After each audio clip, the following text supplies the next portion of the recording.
Hi hello ನಮಸ್ತೆ ನಮಸ್ಕಾರ ವಣಕಂ ಸತ್ ಶ್ರೀ ಅಕಾಲ್ ವಾಂಡರರ್ಸ್. ನನ್ನ ಯೂಟ್ಯೂಬ್ ಚಾನಲ್ ವಂಡರ್ಫುಲ್ ವಾಂಡರರ್ಗೆ ಎಲ್ಲರಿಗೂ ಸ್ವಾಗತ.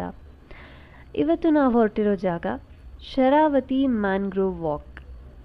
ಫೋಟೋಗ್ರಫಿ ಎಂಥೂಸಿಯಾಸ್ಟ್ಗಳಿಗೆ ಇದು ಹೇಳಿ ಮಾಡಿಸಿದಂಥ ಜಾಗ. ಕಾಂಡ್ಲಾ ವನ ಎಂದು ಕರೆಯಲ್ಪಡುವ ಶರಾವತಿ ಕಾಂಡ್ಲಾ ನಡಿಗೆ ಅಂದರೆ ಮ್ಯಾಂಗ್ರೋವ್ ಬೋರ್ಡ್ ವಾಕ್ ಹೊನ್ನಾವರದ ಇತ್ತೀಚಿನ ಪ್ರವಾಸಿ ಆಕರ್ಷಣೆಗಳಲ್ಲಿ ಒಂದಾಗಿದೆ ಮತ್ತು ಇದು ಪ್ರಕೃತಿಯ ಮಡಿಲಲ್ಲಿ ಅನ್ವೇಷಿಸಲು ಮತ್ತು ಸಮಯ ಕಳೆಯಲು ಸೂಕ್ತ ಜಾಗ.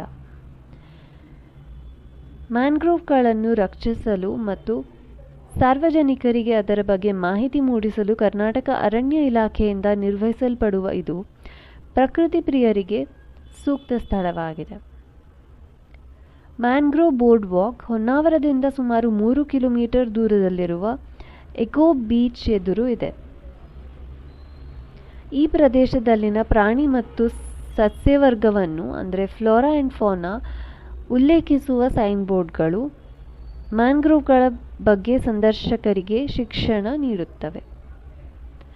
ಅಷ್ಟಕ್ಕೂ ಮ್ಯಾಂಗ್ರೋವ್ಸ್ ಅಂದರೆ ಏನು, ಅದರ ಅವಶ್ಯಕತೆ ನಮಗೇನಿದೆ, ನಿಮ್ಮ ಥರ ಈ ಪ್ರಶ್ನೆಗಳು ನನ್ನ ಮನಸ್ಸಿಗೂ ಬಂದಿತ್ತು.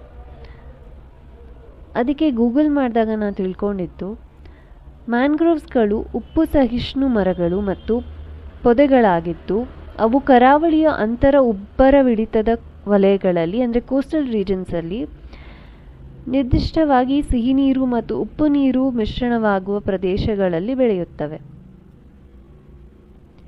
ಈ ವಿಶಿಷ್ಟ ಪರಿಸರ ವ್ಯವಸ್ಥೆಗಳು ಅವುಗಳ ದಟ್ಟವಾದ ಜಟಿಲವಾದ ಬೇರಿನ ವ್ಯವಸ್ಥೆಗಳಿಂದ ನಿರೂಪಿಸಲ್ಪಟ್ಟಿವೆ. ಇದು ತೀರಗಳನ್ನು ಸ್ಥಿರಗೊಳಿಸುತ್ತದೆ, ಸಮುದ್ರದ ನೀರನ್ನು ಫಿಲ್ಟರ್ ಮಾಡುತ್ತದೆ ಮತ್ತು ವ್ಯಾಪಕ ಶ್ರೇಣಿಯ ಸಮುದ್ರ ಮತ್ತು ಭೂಮಿಯ ಮೇಲಿನ ಜೀವಿಗಳಿಗೆ ಆವಾಸ ಸ್ಥಾನವನ್ನು ಒದಗಿಸುತ್ತದೆ. ಮ್ಯಾಂಗ್ರೋವ್ಗಳು ಪ್ರಪಂಚದಾದ್ಯಂತ ಉಷ್ಣವಲಯ ಅಂದರೆ ಟ್ರಾಪಿಕಲ್ ಮತ್ತು ಉಪೋಷ್ಣ ವಲಯ ಅಂದರೆ ಸಬ್ ಟ್ರಾಪಿಕಲ್ ಪ್ರದೇಶಗಳಲ್ಲಿ ಕಂಡುಬರುತ್ತದೆ. ಮ್ಯಾಂಗ್ರೋವ್ ಕಾಡುಗಳು ಹೆಚ್ಚು ಉತ್ಪಾದಕ ಪರಿಸರ ವ್ಯವಸ್ಥೆಗಳಾಗಿದ್ದು ಶ್ರೀಮಂತ ಜೀವ ವೈವಿಧ್ಯತೆಯನ್ನು ಬೆಂಬಲಿಸುತ್ತದೆ. ಅವು ಅನೇಕ ಮೀನು ಪ್ರಭೇದಗಳಿಗೆ ನರ್ಸರಿಗಳಾಗಿ ಕಾರ್ಯನಿರ್ವಹಿಸುತ್ತದೆ. ಪಕ್ಷಿಗಳು ಮತ್ತು ಇತರ ಪ್ರಾಣಿಗಳಿಗೆ ಆಹಾರ ಮತ್ತು ಆಶ್ರಯವನ್ನು ಒದಗಿಸುತ್ತವೆ ಮತ್ತು ಬಿರುಗಾಳಿ ಮತ್ತು ಸವೆತದಿಂದ ಅಂದರೆ ಸ್ಟಾರ್ಮ್ಸ್ ಮತ್ತು ಸಾಯಿಲ್ ಎರೋಷನ್ನಿಂದ ರಕ್ಷಿಸುವ ಮೂಲಕ ಕರಾವಳಿ ರಕ್ಷಣೆಯಲ್ಲಿ ಪ್ರಮುಖ ಪಾತ್ರ ವಹಿಸುತ್ತದೆ. ಇದರ ಆರ್ಥಿಕ ಪ್ರಾಮುಖ್ಯತೆ ಏನೆಂದರೆ, ಮ್ಯಾಂಗ್ರೋವ್ಗಳು ಮರ, ಮೀನುಗಾರಿಕೆ ಮತ್ತು ಪ್ರವಾಸೋದ್ಯಮ ಅವಕಾಶಗಳನ್ನು ಸೇರಿದಂತೆ ಹಲವಾರು ಸಂಪನ್ಮೂಲಗಳು ಮತ್ತು ಸೇವೆಗಳನ್ನು ಒದಗಿಸುತ್ತವೆ.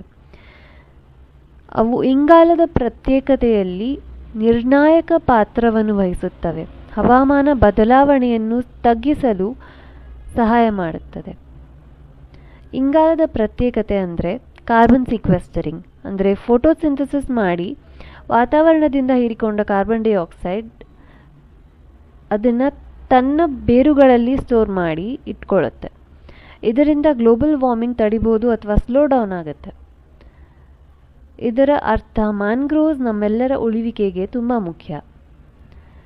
ಇನ್ನು ಲಾಸ್ಟಲ್ಲಿ ಒಂದು ಟಿಪ್, ಇಲ್ಲಿಗೆ ಬರಬೇಕಂದ್ರೆ ಕಂಫರ್ಟಬಲ್ ಆಗಿರೋ ಸ್ಲಿಪ್ಪರ್ಸ್ ಅಥವಾ ಶೂಸ್ ಹಾಕ್ಕೊಂಡು ಬನ್ನಿ.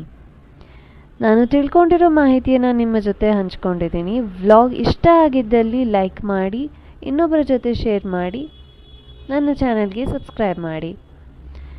ನಾನು ಒಬ್ಸರ್ವ್ ಮಾಡಿದ್ದೀನಿ, ತುಂಬ ಜನ ವ್ಲಾಗ್ ನೋಡ್ತೀರಾ ಆದರೆ ಸಬ್ಸ್ಕ್ರೈಬ್ ಮಾಡಲ್ಲ. ಇದೇ ರೀತಿ ಒಳ್ಳೆ ಕಂಟೆಂಟ್ ಬೇಕು ಅಂದರೆ please subscribe to my channel. ನನ್ನ ವ್ಲಾಗ್ ನೋಡಿದ್ದಕ್ಕೆ ತುಂಬ ಧನ್ಯವಾದಗಳು. ಮತ್ತು ಹೀಗೆ ಇನ್ನೊಂದು ಇಂಟ್ರೆಸ್ಟಿಂಗ್ ವ್ಲಾಗ್ ಜೊತೆ ನಿಮ್ಮ ಮುಂದೆ ಬರ್ತೀನಿ. ಅಲ್ಲಿವರೆಗೂ ನನ್ನ ಮಿಸ್ ಮಾಡ್ಕೋತಾ ಇರಿ. Stay tuned for more vlogs. Bye bye wanderers.